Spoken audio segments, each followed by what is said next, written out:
Hey guys, welcome back to the channel. இன்னைக்கு நம்ம வீடியோவில் என்ன பார்க்க போகிறோம்னா, என்னடா திடீர்னு உலகம் அழியுன்றாங்க, விண்கல் மோதுன்றாங்க. சரி, நான் மொக்க போட்டு வீடியோ டைம் வேஸ்ட் பண்ண விரும்பலை. வித்தவுட் எனி டிலே நம்ம டேரெக்டாக வீடியோவில் போயிடலாம். ஸோ நான் ஒரு கிளிப் போடுறேன், அது நீங்கள் பாருங்கள். அது நீங்கள் மோஸ்ட்லி இப்போ ரொம்ப ட்ரெண்டிங்காக நம்ம இன்ஸ்டாகிராமில் இருக்கட்டும், யூடியூப்ல இருக்கட்டும், மோஸ்ட்லி இந்த இன்ஸ்டாகிராம் ரீல்ஸில் பார்த்தீங்கன்னா மோஸ்ட்லி இது ரொம்ப இப்போ ட்ரெண்டாக போயிட்டுருக்கு. நான் அந்த கிளிப் போடுறேன், பாருங்கள். What are you doing? That's a dwarfish. Holy, that's the smallest one I've ever seen. Got hurt or something. Maybe he smelled the fish blood or something.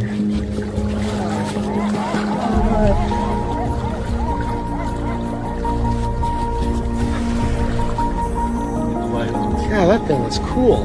Nobody's gonna believe this. I got a video. சரி, okay. இப்போது இந்த clip பார்த்தீங்கன்னா ஒரு 10 to 20 டேஸாக இது ரொம்ப ஒரு ஃபேமஸாக போயிட்டுருக்கு. ரொம்ப ட்ரெண்டான ரொம்ப ஒரு பீதியை கலப்புற மாதிரி இது போயிட்டுருக்கு. எதுக்குன்னா, இந்த ஃபிஷ் பேர் என்னதுன்னு பார்த்தீங்கன்னா டூம்ஸ்டே ஃபிஷ் அப்படின்னு சொல்லுவாங்க. ஸோ இதோட ஒரிஜினல் பேர் ஓவர் ஃபிஷ் அப்படின்னு சொல்லியிருக்காங்க. ஸோ இது இந்த வீடியோ பார்த்தீங்கன்னா இப்போ எங்கே எடுத்திருக்காங்கன்னா, இப்போ ஒரு 20 டேஸ் முன்னாடி தான் எடுத்திருக்காங்க. ஒரு எங்கே எடுத்திருக்காங்கன்னா மெக்சிகோ பீச்சில் எடுத்திருக்காங்க. மெக்சிகோ பீச் ஓரத்தில் அது இருக்குது. ஸோ அந்த வீடியோ எடுத்திருக்காங்க. எதுக்கு ஒரு மீன் தானே, இது எதுக்கு வீடியோ எடுத்து இவ்வளோ பரபரம் பார்க்குறாங்க அப்படின்னு யோசிக்கலாம். ஆனால் அதில் தான் ஒரு ட்விஸ்ட் இருக்குது. எதுனா, இந்த மீன் 3000 அடி கீழே வாழ்கிற மீனா, அதாவது டீப்பஸ்ட் சீ ஃபிஷ்னா இது ஒரு வகையான ஃபிஷ்ஷு. அதுதான் ஓவர் ஃபிஷ்ஷு, டூம்ஸ்டே ஃபிஷ்னு சொல்லுவாங்க ஜப்பான், மெக்சிகோ நம்ம சைடில். ஆனால் இது ஒரிஜினல் பேர் doomsday fish, sorry oar fish. So இது கீழே வாழ்கிற மீன் எதுக்கு இது மேலே வருது, எதுக்கு கடல் ஓரமாக ஒதுங்கி செத்துருச்சு, ஆனால் செத்துருச்சு. அது எதுக்கு மேலே இப்படி பண்ணுது அப்படின்னு யாருக்கு கன்ஃபியூஸாக இருக்குது. ஸோ ஜப்பான் மக்கள் இது என்ன நம்புகிறாங்கன்னா, இந்த மீன் கரை ஒதுங்கிச்சுன்னா ஒரு பெரிய பேரழிவு இருக்குது நம்ம நாட்டுக்கு. இந்தியாவாக இருக்கட்டும், இல்லை ஜப்பானாக இருக்கட்டும், மெக்சிகோ, ஆனால் ஏதோ ஒன்று. ஆனால் கண்டிப்பாக இந்த மீன் கீழேருந்து மேலே கரையோரமாக ஒதுங்கிச்சுன்னா கண்டிப்பாக ஒரு பேரழிவு இருக்குது அப்படின்னு சொல்லியிருக்காங்க. ஸோ இந்த மீனோட மொத்த லென்த்து பார்த்தீங்கன்னா 56 ஃபீட் இருக்குது. அண்டு இது எத்தனை கிலோ பார்த்தீங்கன்னா 270 கிலோ. அதாவது ஒரு சிங்கத்தோட வெயிட்னு வச்சுக்கலாம், சிங்கத்தோட வெயிட்டு. ஸோ இப்போ அந்த மீனோட அகலம் 56 ஃபீட் சொன்னேன். 56 ஃபீட்னா எத்தனை பேர்னா, ஒரு பல்காக 20 பேர் இருக்காங்க வைங்க. 20 பேர் கையில் சேர்த்து இப்படி லைனாக நின்று பிடிச்சாதான் அந்த ஒரு ஃபிஷ்ஷு. அதாவது நீங்கள் நினச்சி பார்க்க ஒரு கடலோட பெரிய டெவில் ஃபிஷ்னே சொல்லலாம். ஸோ இந்த ஃபிஷ் இப்போ கரை ஒதுங்கினாலும் ஒரு பெரிய பரபரப்பை ஏற்படுத்தியிருக்கு, ஒரு பேரழிவு இருக்குது அப்படின்ட்டு. ஸோ இந்த பேரழிவு எதுக்கு இப்படி சொல்கிறாங்க, என்ன ப்ரூஃப் இருக்குதுக்கு அப்படின்னு பார்த்தீங்கன்னா, மோஸ்ட்லி இந்த ஃபிஷ்ஷை யாரும் பார்த்தது இல்லையா. அதாவது கடந்த 1000 வருஷத்தில் 10 to 20 டைம்ஸ் தான் இந்த ஃபிஷ்ஷே பார்த்துருக்காங்களாம். அவ்வளோதான். ஒரு 1000 வருஷத்தில் இப்போ நம்ம நார்மல் ஃபிஷ்ஷு, கோல்டு ஃபிஷ்ஷு, இப்போ நிறைய ஃபிஷ் இருக்குது, அதெல்லாம் எடுத்திங்கன்னா நாங்கள் டெய்லி கூட பார்க்கலாம். ஆனால் இந்த ஃபிஷ்ஷை ஒரு 50 to 100 டைம்ஸ் தான் பார்த்துருக்காங்களாம் இந்த ஓவர் ஃபிஷ்ஷை, அதாவது டூம்ஸ்டே ஃபிஷ்ஷை. ஸோ ஜப்பான் மக்கள் என்ன நம்புகிறாங்கன்னா, அவங்களோட ராஜா கடலுக்கு அடியில் வாழ்கிறாங்களாம். அது அவங்களோட நம்பிக்கை கடலுக்கு அடியில் தான் நம்ம ராஜா இருக்கார். ஏதாவது ஒரு பேரழிவு இருக்குன்னா நம்மளுக்கு மெசேஜ் மூலமாக சொல்லுவார். எதுக்குன்னா, இந்த மாதிரி மீன் வெளியே இந்த மாதிரி ஆழத்தில் இருக்க மீன் வெளியே வந்துச்சுன்னா நம்மளுக்கு ஏதோ மெசேஜ் சொல்கிறாரு நம்ம ராஜா. அதான் என்ன மெசேஜ்னா, இந்த ஏதோ ஒரு பேரழிவு நடக்க போகுது அப்படின்ட்டு ஒரு மெசேஜ் சொல்கிறாருன்ட்டு ஜப்பான் மக்களோட நம்பிக்கை. ஸோ ஒரு காலகட்டத்தில் ஜப்பானில் பார்த்தீங்கன்னா என்ன நடந்திருக்குன்னா, இந்த ஓவர் ஃபிஷ் ஒரு காலகட்டத்தை வெளியே வந்திருக்கு, இதே மாதிரி கரை ஒதுங்கி இருக்கு. ஸோ நிறைய பேர் என்ன சொல்லியிருக்காங்க, நம்ம அதாவது நம்ம நாட்டை விட்டு கிளம்பிடலாம், அந்த இடத்த விட்டு ஏதோ பேரழிவு நடக்க போகுது. அதாவது 2 set of பீப்புள்ஸ். ஒரு செட் ஆஃப் பீப்புள் நான் அந்த இடத்த விட்டு கிளம்பிடுறேன், இருக்க முடியாது, இங்கே பேரழிவு இருக்குது, வரப்போகுது, மீன் ஒதுங்கிடுச்சு அப்படின்னு கிளம்பிட்டாங்க அவங்க. இன்னொரு செட் ஆஃப் பீப்புள் என்ன சொல்கிறாங்கன்னா, இதெல்லாம் உண்மையா, இந்த மூட நம்பிக்கைலாம் இன்னும் விடலையா, நான் இதெல்லாம் சும்மா, நாங்கள் இங்கே தான் இருப்போம் அப்படின்னு சொல்லியிருக்காங்க. ஆனால் உண்மையிலே அது இந்த கரை ஒதுங்கிற கொஞ்ச நாள்லேயே ஒரு பெரிய டிசாஸ்டராக அந்த ஜப்பானில் நடந்திருக்கு.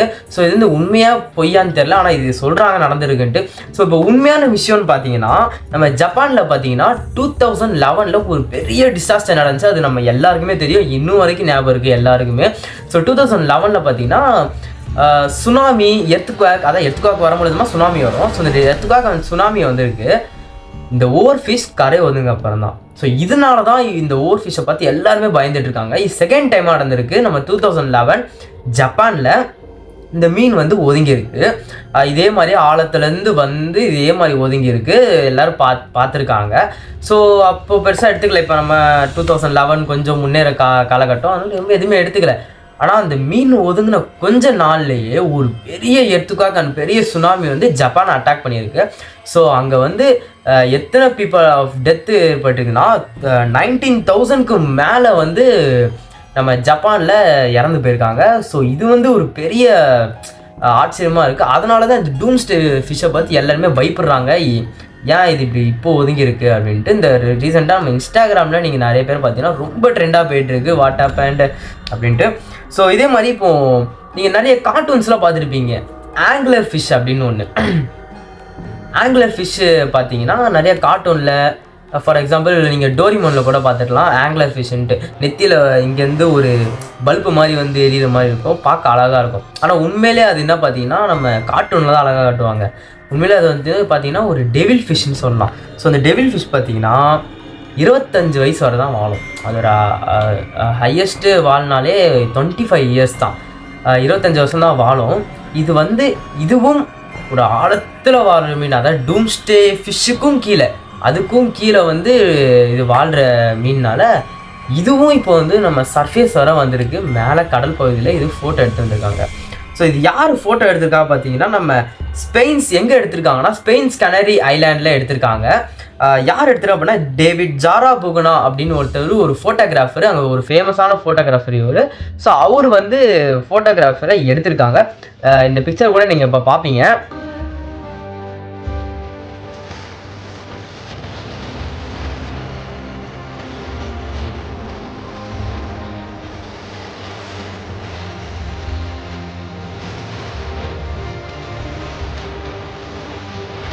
வந்து எவர் ஃபர்ஸ்ட் டைம் இந்த ஃபிஷ்ஷை நேரில் பார்த்துருக்காங்க. ஸோ ஹிஸ்ட்ரியிலே இந்த ஃபிஷ்ஷை இப்போ தான் நேரில் ஒரு ஃபோட்டோவில் இப்போ நம்ம பார்க்குறோம். ஸோ இது வந்து ஒரு டெவில் ஃபிஷ்ஷு. இவ்வளோ ஆழத்தில் வாழ்கிற மீன் எதுக்கு மேலே வருது, டூம்ஸ்டே ஃபிஷ் எதுக்கு கரை ஒதுங்கிச்சு, இந்த நாள தான் நம்மளுக்கு பேரழிவு இருக்குது அப்படின்னு சொல்லியிருக்காங்க. ஸோ அந்த இப்போ நம்ம நாசாவில் கூட சொல்லிட்டு இருக்காங்க இந்த விண்கல் ஒன்று மோத போகுது. அது கூட இப்போ ஃபஸ்ட்டு 0.99% சொன்னாங்க சான்ஸ் நம்ம இந்தியாவில் மோதிருக்கு. அடுத்து 1.9 சொன்னாங்க. இப்போது 2.88% கிட்ட வந்துருச்சு. அது அந்த விண்கல் அதாவது 2024 Y4 என்னமோ சொன்னாங்க. அது நம்ம இந்தியா தாக்கின ஒரு பெரிய டிசாஸ்டர் இருக்குது அப்படின்னு சொல்லியிருக்காங்க. ஸோ அது எப்படின்னு தெரியல நம்மளுக்கு. ஸோ இப்போ இந்த டூம்ஸ்டே ஃபிஷ்ஷும் ஆங்குலர் ஃபிஷ்ஷும் நம்மளுக்கு சர்ஃபேஸ் பகுதிக்கும் இந்த கரை ஒதுங்கிறதுக்கும் ஒரு பெரிய என்ன எதுக்கு அப்படின்னு சொல்லியிருக்காங்க. அதனால தான் ஒரு பெரிய பரபரப்பு வந்திருக்கு. நம்ம இன்ஸ்டாகிராமில் இருக்கட்டும், இல்லை உலகம் இருக்கட்டும், நியூஸில் கூட இது போட்டாங்க. இந்த மாதிரி டூம்ஸ்டே ஃபிஷ் கரை வந்து இருக்குது, ஏதோ நடக்க போகுது அப்படின்ட்டு. ஸோ என்ன நடந்தாலும் பார்த்துக்கலாம். என்னோட பாயிண்ட் ஆஃப் வியூ எதுவும் நடக்காதுன்னு நான் நினைக்கிறேன். ஸோ இது எதுவும் மூட நம்பிக்கை அப்படின்னு நினச்சிக்கிறேன். ஆனால் ஜப்பான் மக்கள் நம்பிக்கையாக நம்புகிறாங்க. ஸோ இது நான் வந்து பெருசாக எடுத்துக்கல. ஸோ எனக்கு தெரிஞ்ச வரைக்கும் இது ரொம்ப இன்ஸ்டாகிராம் ட்ரெண்டாக நான் எடுக்க அதுதான் வந்து இருந்துச்சு. அதனால் அவங்க கூட ஷேர் பண்ணிக்கிட்டேன்.